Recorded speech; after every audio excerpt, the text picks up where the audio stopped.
Suivez. Ça, c'est les cas que nous avons déjà vus. Ça, on a vu, ça, on a vu.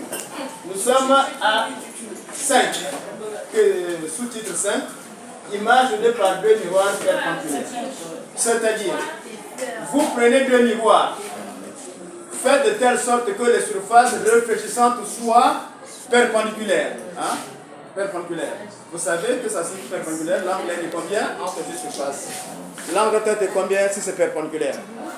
L'angle entre ces deux surfaces-là est de combien de degrés? Combien? Entre ces deux surfaces-là, l'angle est de combien de degrés? 90 degrés. Et vous placez un point entre les deux miroirs, entre les deux surfaces. Et vous observez. Lorsqu'on observe, on remarque qu'avec ce miroir, on obtient une image ici, S', 1, et avec l'autre miroir M2, donc S'1, avec le miroir M2, on obtient S'2. Si vous regardez un peu plus loin, vous allez constater encore une troisième image. Donc, si deux miroirs, ou encore si la surface réfléchissante du miroir fait un angle de 90 degrés, le nombre d'images formées de combien? Une image, deux et trois images. Et nous allons concrétiser cela. On va vérifier si réellement c'est ça. Mais si vous venez voir, observer, de grâce, ne me parlez pas. Où est le miroir que j'ai laissé ici? Il y a deux miroirs ici. C'est sûr, c'est celui-là, c'est sûr. Ça y est, oui. Ah, ça y est, super. Bien, alors suivez.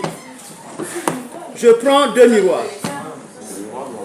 De sorte que les deux surfaces de réflexion soient perpendiculaires. En d'autres termes, vous allez venir observer.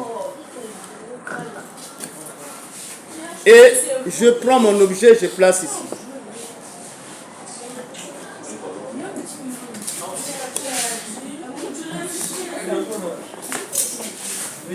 Maintenant, venez regarder le nombre d'images. Là, il y a une image. Là, il y a une image. Et au coin ici, là, il y a une autre image. Regardez très bien. Est-ce que vous avez vu? Il y a combien d'images là? Sauf ça. Combien? Trois images. Bien.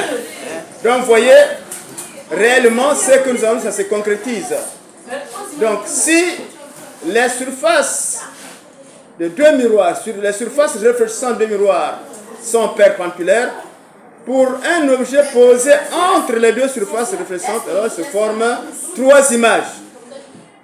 Toute première image, avec le miroir M1, vous avez une image. Et avec ce miroir, vous avez une autre image. Et après, vous avez une autre image définitive qui résulte de la superposition de M1, de l'image de M1 et de l'image de M2 vers le coin. Donc, si deux miroirs font entre eux, c'est-à-dire si la surface réfléchissante des miroirs font entre un angle de 90 degrés, le nombre d'images formées est égal à 3. Et nous allons voir la formule qu'on va utiliser pour représenter, pour calculer ce nombre d'images.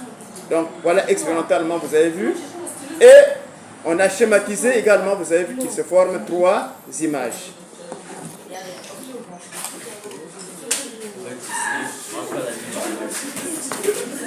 Ah, c'est quoi?